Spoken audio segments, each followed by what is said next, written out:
میں آپ کو یہاں پہ بحیثیت وزیر اعلیٰ یہاں پر یہ اعلان کر رہا ہوں کہ اگر کہیں پہ پولیس نہیں پہنچتی اور ایک ایسے شخص کا آپ بندوبست کرتے ہیں جو بھی کارروائی کرتے ہیں اس کے خلاف، میں آپ کا ساتھ دوں گا. کوئی آپ کے اوپر کوئی قانونی کارروائی نہیں کر سکتا.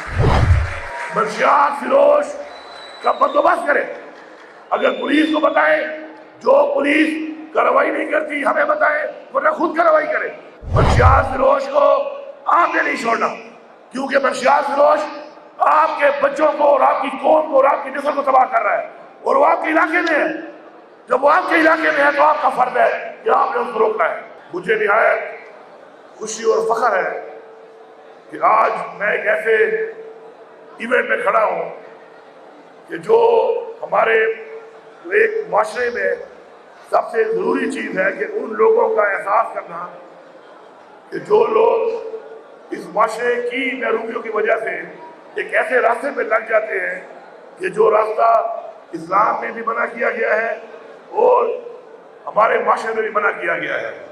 ریاست کا جو ایک فرض ہے وہ یہ ہے کہ ریاست اپنے لوگوں کی ماں ہوتی ہے، اور ماں کا کردار یہ ہوتا ہے کہ وہ اپنے بچوں کو سنبھالتی ہے، پالتی ہے، تربیت کرتی ہے. آج الحمدللہ خیبر پختونخوا کی جو حکومت ہے وہ ان اقدامات کے اوپر عمل میں رہا ہے کہ ہم ایک ماں کا کردار ادا کریں گے، اور ریاست اپنے لوگوں کو ایک ماں کی طرح انشاءاللہ ہر طرح کے جتنے بھی ہمارے سوشل ویلفیئر کام ہو رہے ہیں ان کی بیسک بنیاد یہی ہے کہ ہم اپنے لوگوں کو اون کر رہے ہیں. اور انشاءاللہ آپ دیکھیں گے کہ میرا خود بھی ایک بڑی ایک سوچ اور ایک بڑا خواب تھا. میرے بہت سے لوگ جو میرے ساتھ بیٹھتے تھے یا ہیں وہ ہمیشہ میں ان سے بات کرتا تھا کہ اللہ نے اگر مجھے موقع دیا تو میں ایک ایسی فلاحی ریاست کی بنیاد رکھوں گا کہ جس کے اندر ریاست اپنے لوگوں کو وہ سہولیات، روزگار، تعلیم، علاج دے گی جس طرح مدینہ کی ریاست ہمارے لیڈر عمران خان صاحب کہتے ہیں.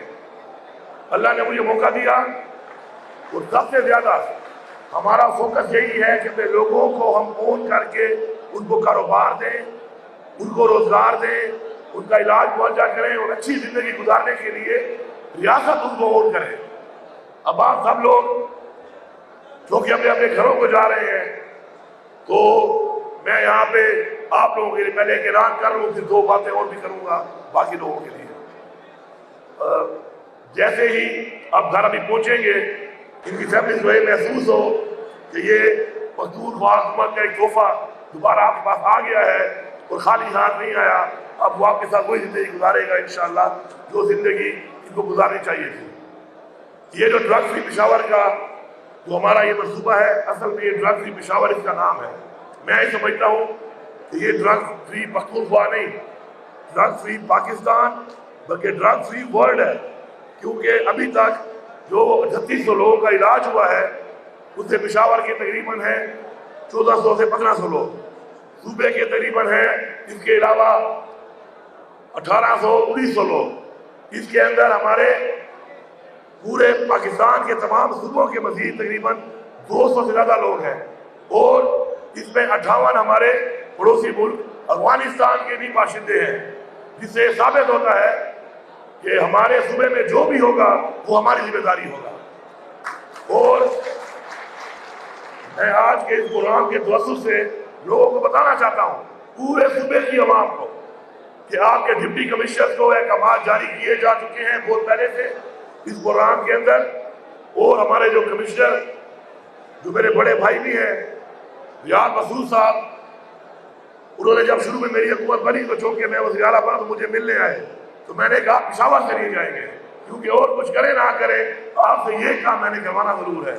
مجھے فخر ہے اس بات کا کہ وہ یہ کام ایسے طریقے سے کر رہے ہیں اور وہ فوکل پرسن ہیں پورے صوبے کے اس چیز کے.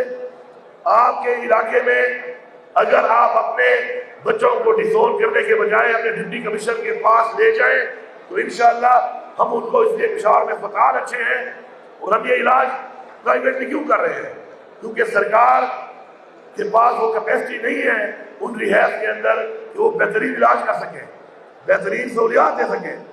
تو پرائیویٹ ہاسپٹل میں ہمارا بندہ جاتا ہے اور ہم اس کا پیمنٹ ہم کرتے ہیں، سرکار کرتی ہے، تو اس کو ایک VIP ٹریٹمنٹ ملتا ہے، اس کو ایک VIP کی طرح رکھا جاتا ہے اور پراپر پروسیس کے تحت اس کا علاج ہوتا ہے.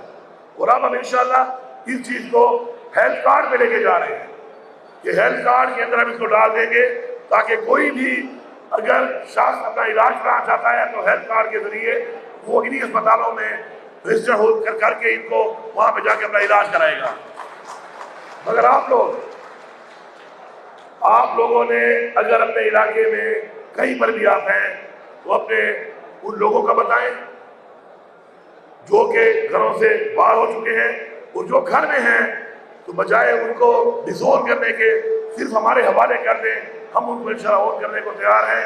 اسی طرح دوبارہ ان کو بہترین انسان بنا کر پھر دوبارہ آپ کے سامنے انشاءاللہ آپ کو ہم دیں گے، اور یہ ہمارا فرض ہے، یہ کوئی احسان نہیں ہے۔ اب دو چیزیں امپورٹنٹ ہیں میں بتانا چاہتا ہوں آپ لوگوں کو۔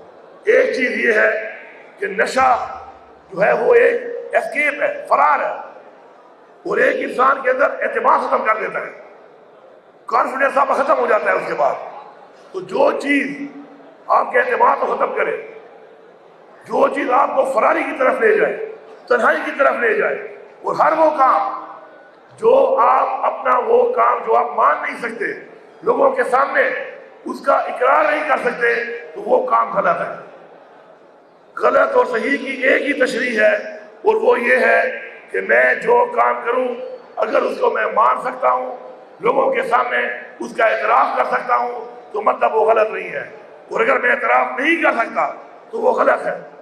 اس کے بعد آپ واضح کر لیں کہ کون سے ایسے کام ہیں کہ جو غلط اور صحیح ہیں۔ اس بنیاد کے اوپر آپ کو سکون چاہیے، سکون والدین کی خدمت میں ہے، سکون نماز پڑھنے میں ہے، سکون کسی انسان کی خدمت کرنے میں ہے، اچھا سوچنا بھی ایک سکون ہے۔ آپ یہ سکون اس طریقے سے بھی حاصل کر سکتے ہیں۔ نشے میں بے سکونی ہے، کوئی سکون نہیں ہے، یہ ایک عارضی سکون ہے جو آپ کو لگتا ہے۔ آپ کسی کیفیت میں جانا چاہتے ہیں، اللہ تعالیٰ نے انسان کو اشرف المخلوقات بنایا ہے، جو کیفیت آپ اڈاپٹ کرنا چاہتے ہیں بحیثیت انسان، آپ لوگ اس سوچ کی طرف ڈائیورٹ ہو جائیں۔ آپ کو خوشی چاہیے، آپ کو لگتا ہے کہ نشے میں خوشی ملے گی، آپ اپنی خوشی کا معیار بہتر کریں، آپ ان چیزوں میں خوشی محسوس کرنا شروع کریں جن چیزوں میں اللہ تعالیٰ نے آپ کو راستے بتائے ہیں۔ خوشی حاصل کرنی ہے نا، تو آپ وہ راستہ اختیار کریں خوشی والا۔ اگر مجھے کسی کو خدمت کرنے میں خوشی محسوس ہوگی تو میں خدمت کرنے خوشی محسوس کر لوں گا۔ اگر مجھے کوئی سپورٹس کھیلنے میں خوشی محسوس ہوتی ہے تو میں وہ سپورٹ شروع کر دوں۔ لیکن یہ عارضی خوشی، یہ عارضی کیمیکل اور ڈرگ، یہ آپ کو نہ سکون دے سکتے ہیں نہ خوشی دے سکتے ہیں۔ آج یہ لوگ یہاں بیٹھے ہوئے ہیں، آپ نے یہاں پر یہ ویڈیو دیکھی ہے، آپ ان کے پہلے چہرے دیکھیں اور آپ ان کے چہرے دیکھیں، اسی سے آپ کو محسوس ہو جائے گا کہ کیا یہ اس وقت پرسکون تھے یا پرسکون ہے، کیا یہ اس وقت کرب میں تھے یا آپ کرب میں ہیں۔ میری آپ سب سے گزارش ہے، قوم کا آپ اثاثہ ہے، اللہ تعالیٰ نے آپ کی تخلیق کی ہے، آپ کو درجہ دیا ہے اشرف المخلوقات کا، اس کے آپ سے بڑی امید کے ساتھ اس دنیا میں اس نے دنیا کے لیے تخلیق کی ہے، اور آپ سے مانگا کیا ہے؟ میری انسانیت کی خدمت، میرے بتائے ہوئے راستے پہ چلنا، اس کی انسانیت کی خدمت کریں اور اس کے بتائے ہوئے راستے پر چلیں، اور ایک عظیم انسان بن کر اپنا یہ جہان بھی سنواریں، اور اس جہان جو ہمارا ایمان ہے کہ اپنے ان کے سامنے پیش ہونا ہے، اس جہان کے لیے بھی ایک عظیم انسان بن کر اپنی آخرت کو سنواریں۔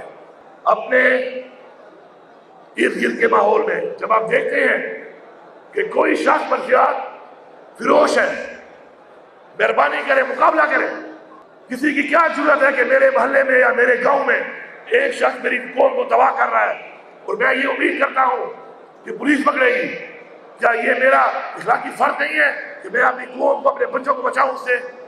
ایسے لوگوں کو اپنے گاؤں سے نکالیں، اپنے شہروں سے نکالیں۔ میں آپ کو یہاں پہ بحیثیت وزیر اعلیٰ یہاں پر یہ اعلان کر رہا ہوں کہ اگر کہیں پہ پولیس نہیں پہنچتی اور ایک ایسے شخص کا آپ بندوبست کرتے ہیں، جو بھی کارروائی کرتے ہیں اس کے خلاف، میں آپ کا ساتھ دوں گا۔ کوئی آپ کے اوپر کوئی قانونی کارروائی نہیں کر سکتا۔ منشیات فروش کا بندوبست کرے، اگر پولیس کو بتائیں، جو پولیس کارروائی نہیں کرتی ہمیں بتائیں، ورنہ خود کارروائی کرے۔ یہ بتا کر کارروائی کریں کہ ہمیں وزیر اعلیٰ نے بولا ہے کہ منشیات فروش کو نہیں چھوڑنا، منشیات فروش کو نہیں چھوڑنا، منشیات فروش کو آپ نے نہیں چھوڑنا، کیونکہ منشیات فروش آپ کے بچوں کو اور آپ کی قوم کو اور آپ کی نسل کو تباہ کر رہا ہے، اور وہ آپ کے علاقے میں ہے۔ جب وہ آپ کے علاقے میں ہے تو آپ کا فرض ہے کہ آپ نے اس کو روکنا ہے۔ میں آپ کو اختیار دے رہا ہوں۔ اس کے علاوہ اپنے ارد گرد جو ایسے لوگ جو کہ اس طرف کنورٹ ہوتے ہیں ان کو دھتکاریں مت، ان کو اون کریں، وقت دے کے سمجھائیں، بٹھائیں، ان کے والدین کو بتائیں کہ جی آپ کا بچہ اس طرح کے ایکٹیویٹی میں انوالو ہے۔ بہت سے والدین کو پتہ ہی نہیں ہوتا، اور جب پتہ چلتا ہے تو پانی ساتھ گزر چکا ہوتا ہے۔ اور میری تمام ان لوگوں سے گزارش ہے جو اس وقت بھی منشیات استعمال کر رہے ہیں کہ بجائے آپ کسی کو بتانے سے شرمائیں اور زندگی تباہ کریں، تو آپ کی حکومت آپ کو اون کرتی ہے۔ آپ ہمیں بتائیں کہ آپ اس علاقے میں پڑھ چکے ہیں، ہمیں اپروچ کریں اور انشاءاللہ ڈائریکٹ اپروچ کریں، ہر ضلع میں اپروچ کریں۔ انشاءاللہ ہم آپ کا انشاءاللہ علاج کروائیں گے، ہم آپ کی ذمہ داری لیں گے۔ ہم نے یہ عہد کرنا ہے مل کر، ہم نے یہ عہد کرنا ہے مل کر کہ ہم نے اپنے تمام لوگوں کو ایک برابری کی بنیاد پہ برابر کرنا ہے۔ میں شکر گزار ہوں اپنی تاجر برادری کا، بزنس کمیونٹی کا، کہ انہوں نے ہمارے ساتھ یہ معاہدہ کیا ہے کہ ایسے لوگ جو کہ اپنے آپ کو دوبارہ زندگی میں لاتے ہیں ان کو جاب اپرچونٹی یہ پرووائڈ کریں گے۔ اور میں آپ سے یہ بھی وعدہ کرتا ہوں کہ انشاءاللہ ہمارا جو بلا سود قرضے والا پروگرام چل رہا ہے یا ہماری جو گورنمنٹ میں جو اپرچونٹی آتی ہے جاب کی، اس میں اس بنیاد میں کہ آپ پہلے کسی زمانے میں کوئی ٹرسٹ کرتے تھے یہ بنیاد نہیں ہوگی، آپ کو پریارٹی دی جائے گی۔ ہمت نہیں ہارنی۔ جو انسان ہمت ہار جاتا ہے، نا امیدی جو ہے وہ کفر ہے۔ آپ نے ہمت نہیں ہارنی، آپ ہمت ہار جاتے ہیں، اس لیے آپ نشہ کرتے ہیں۔ نشہ آپ تب کرتے ہیں جب آپ ہمت ہار جاتے ہیں، آپ کو ضرورت ہی نہیں ہے، آپ مقابلہ کریں۔ اللہ تعالیٰ نے آپ پہ بہت طاقت دی۔ ابھی آپ نے دیکھا وہ بچے جو یہاں پہ جمناسٹک کر رہے تھے، یہ بچے روڈوں کے اوپر ڈرگ استعمال کرتے، آج 4 مہینے کے اندر دوبارہ کیسا مظاہرہ کیا انہوں نے آپ کے سامنے۔ یہ ثبوت ہے اس بات کا۔ اللہ تعالیٰ نے انسان کو بہت مضبوط بنایا ہے، جسمانی طور پر بھی اور ذہنی طور پر بھی۔ تو میں سمجھتا ہوں کہ انشاءاللہ ہم نے مل کر اور آپ لوگوں نے ہمارا ساتھ دینا ہے۔ آپ کو پتہ ہے منشیات کون بیچتا ہے، آپ نے ساتھ دینا ہے۔ ایسے حالات سے گزرنے کے بعد آپ نے ساتھ دینا ہے اور ایسے لوگوں کی نشاندہی کرنی ہے اور ختم کرنا ہے اس ذلت کو انشاءاللہ ہمارے ساتھ مل کے۔ باقی میری ریکویسٹ ہے کہ انشاءاللہ آپ کے گھر تو کیا رمضان بھی ہے، اپنے گھروں کو آپ جا رہے ہیں، میں آپ کے فیملی والوں کو مبارکباد پیش کرتا ہوں کہ آج آپ کے پیارے جو ہے آپ کے پاس دوبارہ ٹھیک ٹھاک نارمل ہو کے آپ کے پاس جا رہے ہیں۔ بھائی ہو کرنا برابری ہو، نعرہ تکبیر، پاکستان، عمران خان، یہ سب غازی زندہ باد۔